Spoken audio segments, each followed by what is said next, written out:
দরকার।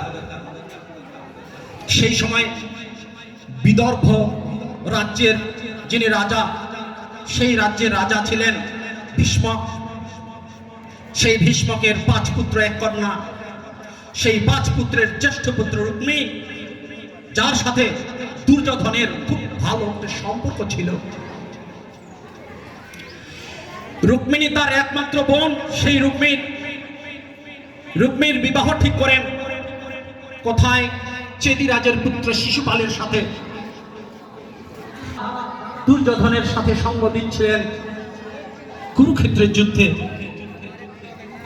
রুক্মিণী ভগবান শ্রীকৃষ্ণের কথা শুনতে শুনতে তাকে ভালোবেসেছিলেন এবং এ জগতের চিঠি শ্রী শ্রী রুক্মিণী দেবী লিখেছিলেন ভগবান শ্রীকৃষ্ণকে। তাকে দেখেন নাই, না দেখেই এত ভালোবেসেছিলেন। তিনি চিঠি লিখেছিলেন, হে প্রাণনাথ, আমাকে একজন অপাত্রে